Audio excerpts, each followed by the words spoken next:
Hi, welcome to Mental Health Matters. I'm Shannon Elliott. Wellness Recovery Action Planning, or WRAP, is a self-management recovery system that helps people around the world struggling with mental health issues. Today, I'm joined by two individuals who are instrumental to the development and growth of WRAP.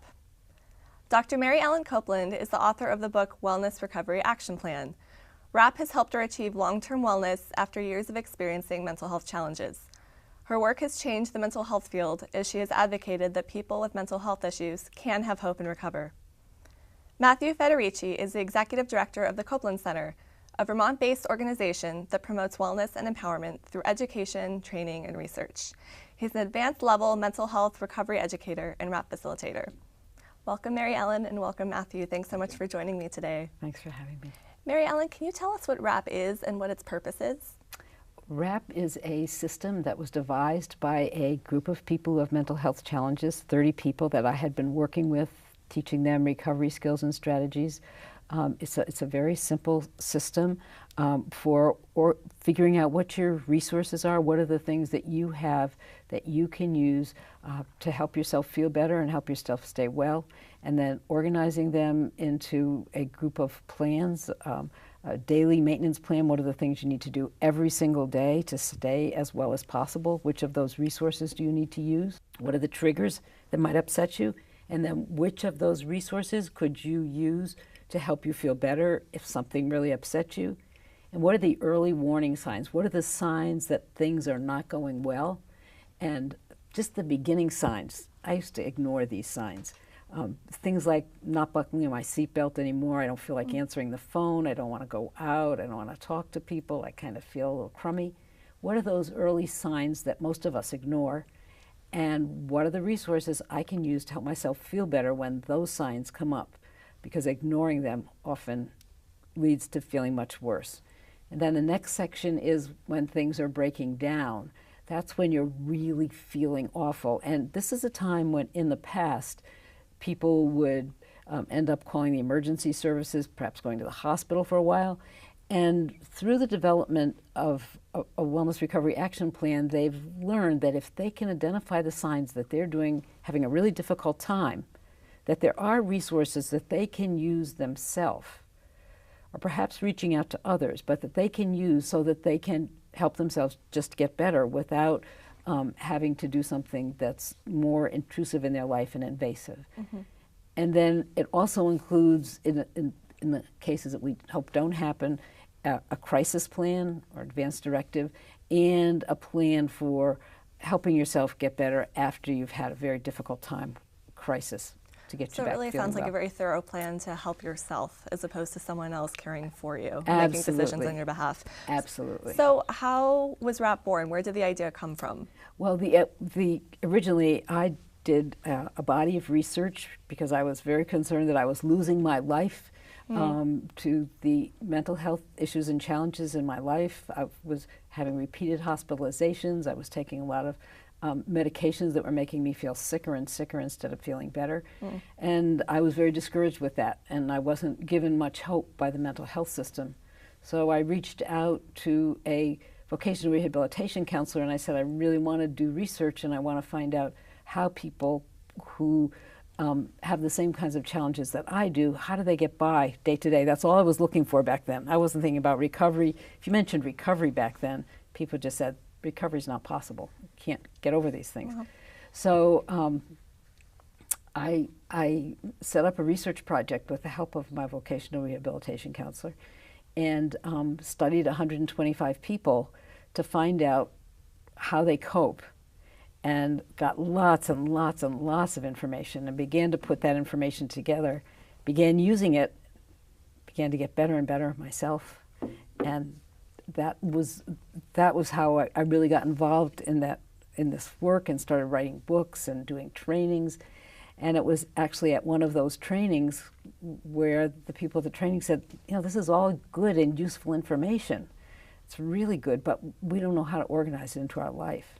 So that's interesting. It seems like you really had the professional and the personal perspective work together in your own personal recovery. Yeah, right. And so that's when we all sat down together and we worked it out and said, this is what we need. This is how we need to organize it.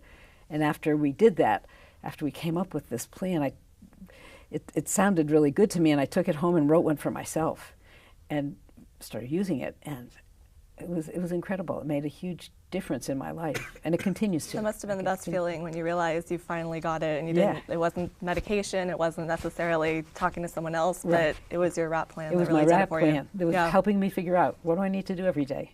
Yeah. Suppose somebody is rude to me. What, instead of letting that get worse and worse, what am I going to do to help myself feel better? Absolutely. So it's worked well for me, and now it's worked well for lots and lots of people, and we even have some bodies of research that have proved that it works for people. Great. So Matthew, how receptive are providers to RAP plans and peer support in general? Well, I think my draw towards this work really evolved from my own experience with significant mental health challenges early on, and also having an older brother who has had significant challenges. And from my experience of knowing about pulling from your inner resources and recovery and the potential of recovery, I went into working as a provider in community mental health. And there were a lot of beliefs and practices that seemed very inconsistent with what I knew on a practical level. And when I discovered RAP, and in particular a lot of initiatives that were beginning where people were making a fundamental shift in how mental health care and mental health support was delivered. And that shift was one that Mary Ellen was ahead of the curve on, and that is that people are the experts on themselves. They know what's working. They're here today because they are doing things that are working, and they know stuff. And nobody was really tapping into what they know and helping those people connect together. And so this had started to emerge kind of after you began your work on a federal level for community-based mental health services.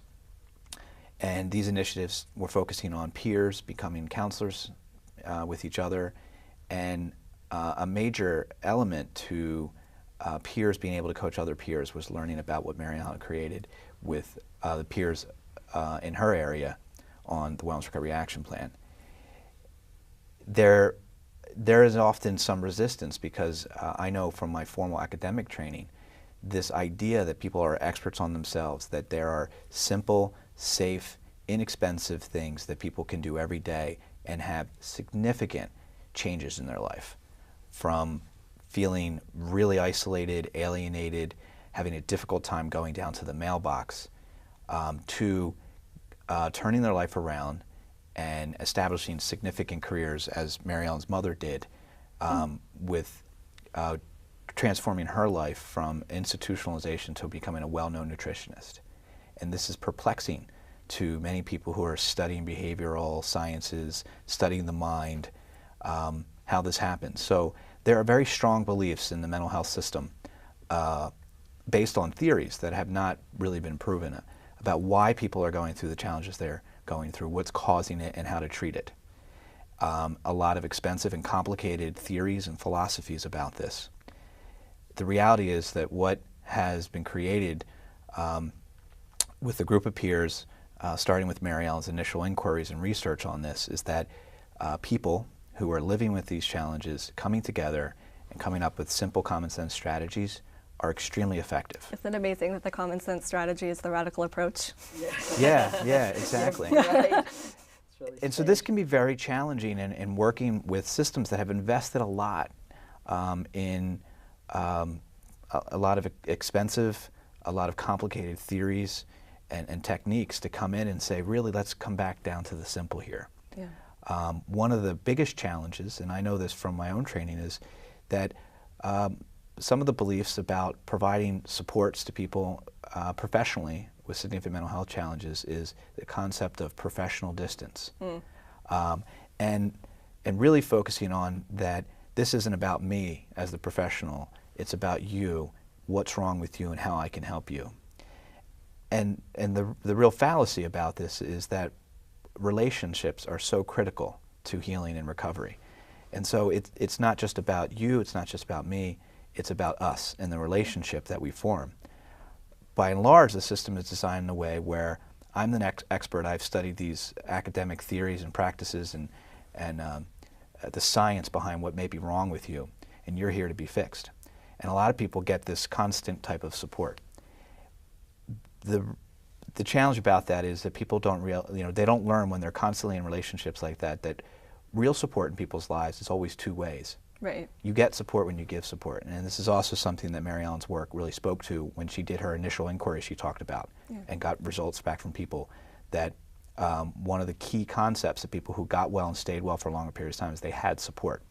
But that kind of support was one where it was two ways. They had people in their lives they were helping and they were helping themselves.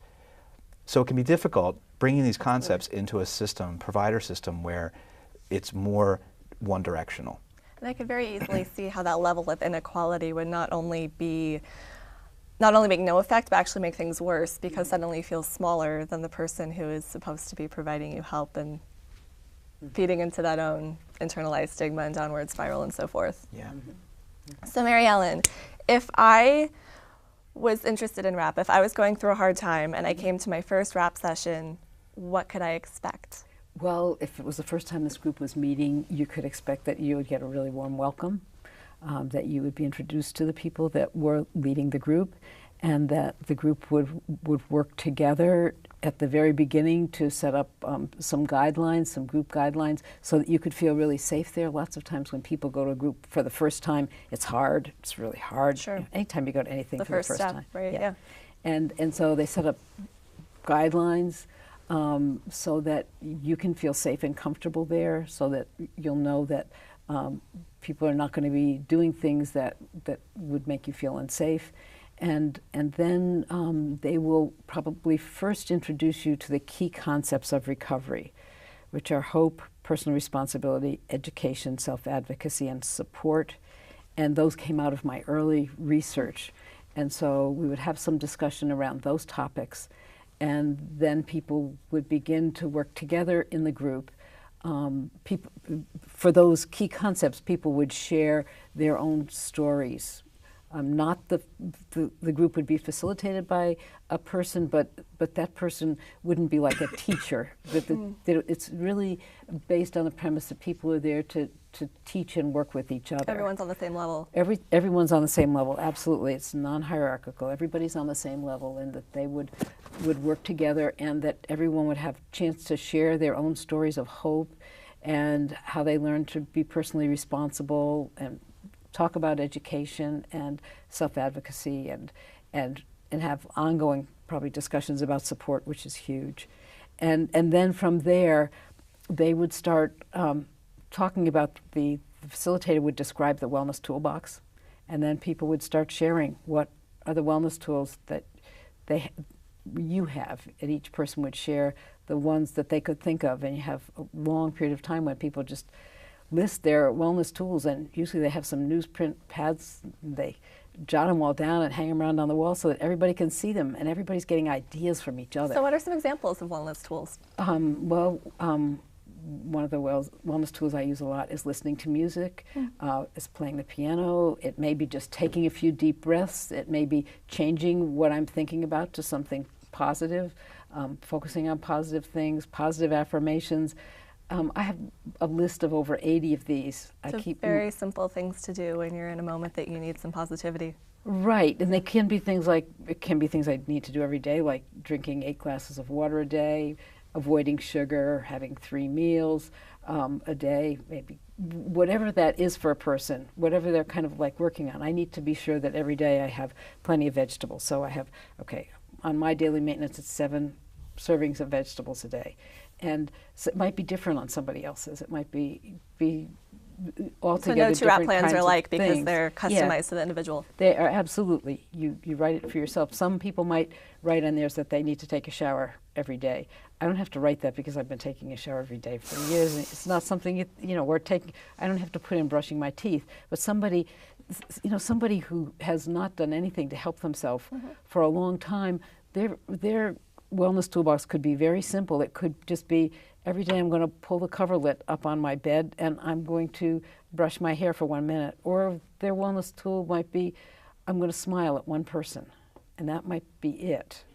And that's a starting place. it's a starting place for them to take back their life. So after they've smiled at one person for a while, then they can talk about and think about, what else could I put on my list? You know, So it's an always I'm good at changing, this. always evolving set of tools. Yeah. Great. So Matthew, can you tell us about your first RAP group and what that experience was like? Well, as I was saying earlier about kind of my migrating interest into peer support, one of the initiatives that was going on in my local area where I was working was bringing this concept of peer counseling and paying peer counselors and making people who have had this lived experience a complement to the array of services within the state that I was at the time in Pennsylvania. And in joining an initiative where we were going to develop this as a formal part of the system, where people could talk to somebody at services that have been through mental health system themselves. When I was going through that and we were designing what kinds of training peers should have with each other, I was introduced to the Wellness Recovery Action Plan and went through a workshop with it and found myself at a place where there were values and practices that were completely consistent with what I had always believed. Where the mentality of the workshop in the group, from the group leaders, was this concept that we were all peers and that we all had an equal stake in wellness. That, you know, I remember looking at the terms Wellness Recovery Action Plan. And I've been familiar with other approaches that were similar, but they were often designed from a theoretical stance. But this was designed from practical experiences of people that were talking about what it was they were already doing, the things that we were doing that worked. And it really hit me that this was quite different because this was about recovering your wellness. It wasn't about focusing on people's illnesses and deficits. And the focus was one in which where anyone in the room had a stake and had an ability to write a plan for themselves. And this was very helpful for me because I had realized that although I had done a lot of these things already in my recovery and had really moved away from a very destructive point in my life, there was still a lot I needed to do to have a healthier quality of life. And so I began to really think about where I was in my life and what I really wanted to go after, what wellness really looked like for me. The mentality was that that there were no limits to what people could achieve in their wellness. There are no limits to recovery. That it was voluntary. That people who you know, do this, that it was in your power to do it, and you did as much or as little as you chose to do. These are fundamentally different ways of relating and engaging people about their mental health. And it was a huge shift. And so it was a no-brainer for me that this was the ideal curriculum to impart for this initiative with peers and peer counseling. And it really helped me roll out a rather challenging initiative because, you know, one of the key concepts of Hope, Mary Ellen, has written that you will not benefit from dire predictions about your future. This is not only so important to people who are going through a difficult time, but even in the workplace, even at the home front, just to know that when you're getting these dire predictions about the future, which nobody knows, that you're not going to benefit from this kind of behavior and that you need hope. Did you find that once you had your own personal RAP plan that you had a certain day-to-day peace because you knew you had something waiting for you in case you fell on a tough time? You know, for me, you know, writing it down was very helpful, and then revising it, and I really found that I'd you know, come up with additional strategies that were not in the RAP plan itself. So, for example, you know, you can list what you look like when you're well, and things you need to do every day. Then you go into the things that challenge your wellness and then how you respond to those action plans. But I was finding so many areas of my life that this was applying that I would create little triangles and asterisks next to things to indicate this was for my marriage, this was for my, you know, my own personal recovery, this was for work. And I've stopped doing that since I found that just well, that's proof really, that it works. Yeah, just accepting that it really is going to cover a lot of areas of my life. But it was that kind of engagement, right? It became not just using a written plan, looking at it and following every day, but it's just a way of processing every challenge that I encountered in life in a way that was about taking action, about that there were things I can do. So every challenge that, from that point on, every challenge that came into my world, I had a simple structure to take it on. It was actually made it more exciting when challenges came into my life. Because you knew how to tackle them. I had a strategy that was easy to follow, that I could at least try. And if it didn't work, I could try again something else. So around the world, thousands, maybe tens of thousands of people use RAP, and it has helped them immeasurably recover from challenges. What are some of the most moving or memorable stories that you have both heard from people who have used RAP to recover? Well, there's one particular story that I like to share is about somebody who was in that original group where we worked together to develop RAP. He had been in the whole 8 days we'd gotten together to talk about skills and strategies, and he was he couldn't stay in the room very long. He had to leave often because he got far too agitated, and he had to come with a care provider, and he dressed in very somber clothes, and he pulled his hat down over his face so that you couldn't really see him. But he came to every session, even though it was in winter and it was cold and it was snowy and it was in a drafty building. He came every time. And after we talked about RAP and figured it out, I would get calls from the mental health agency that he used, and they would say, we're trying to find another RAP group for David. David wants to go to another RAP group. And so I would do a little research and we'd find another RAP group. And then I didn't hear anything for a while. And I was asked to go to a graduation for a RAP group. And when they're in my area, I like to go because it's really fun because people have finished their whole RAP plan. And I went. And this was in the summertime this time, and this man met me at the door, and he was wearing a Hawaiian shirt and shorts, and he was grinning broadly, and he looked me in the eyes, and he said, "Hi, Mary Ellen." And I knew it was somebody I knew, but I couldn't place it. And he said, "You don't know who I am, do you?" And then I said, "Oh, wow, this is David." And he had been going to RAP groups. He got there on his own. He was sitting all the way through it. He was living it. He was living RAP. He got his life back from this. Wow. And it was really incredible. And I will never forget him. It was just really That's amazing. really inspiring. So recently, the first annual RAP for Health conference was held in Oakland. Could you tell us a little bit about that, what the goals were, and what some of the highlights were in your opinion? That was just, yeah, we just had that. And I think the goal was to look at RAP as a tool, not just for mental wellness, but for total wellness, for overall health.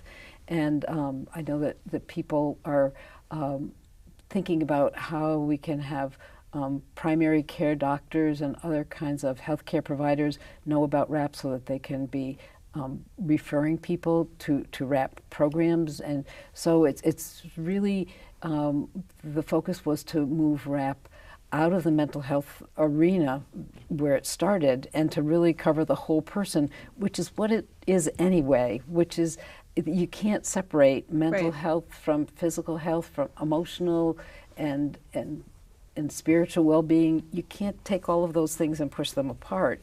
There just is no way to do that. And so that's what we talked about at the conference, and that's, I think, going to be a big focus at Peers moving forward, and across the country, is about using RAP in a more general way to promote health. But one of the things that the people who have mental health issues, their mortality there is 10 years less. Their level of mortality is 10 years less than people in the general population. So we know that this is really an issue that we need to work about whole health with people who have had ongoing mental health challenges. So that's, we're trying to really reduce that to so that people have long lifespans, just as long lifespans as anyone else. Long quality lifespans too. Yes, yeah. Yes. So Matthew, what does the Copeland Center offer, and why is it important to society, and what do you envision for the future? Well, I think the most important thing is that when Mary Ellen began this work with a group of peers, that it was constantly being revised and getting input from others that were sharing their collective wisdom. And I think essentially that is the challenge of the Copeland Center, is to carry on that tradition, particularly around this structure of the Wellness Recovery Action Plan. One of the things that, again, evolved out of the initiative that Mary Ellen began was that there were effective ways that they looked at in terms of why was this work so important, why was it really catching for people and moving them. And they developed a core set of values and ethics. You heard me talk about beliefs and practices that people have had in the field. It's what really drew me to RAP and the Copeland Center. Were these core values and ethics that they had developed that must be upheld when introducing RAP, and is really what makes it distinct from a lot of the other things that are out there that are being offered to people. What's really important for the Copeland Center is to carry on the mentoring that Mary Ellen began in her workshops, what she has learned, what groups of peers that have worked with her over the years have learned that have created these values and ethics. We have close to 200 advanced level facilitators. So through this whole process of dissemination and creating a peer-based environment where people exchange these strategies together, we developed a training model. That training model went under rigorous research to be proven now on the National Registry of Evidence-Based Practices. Judith Cook was one of the primary lead researchers out of the University of Illinois in Chicago that looked at this training model, the people who took the trainings that the Copeland Center has developed to disseminate and replicate the groups, the early groups that Mary Ellen began.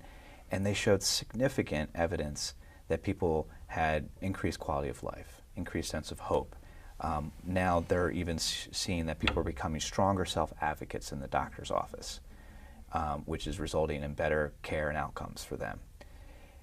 Our role is to really maintain those practices of dissemination and facilitating groups that are working.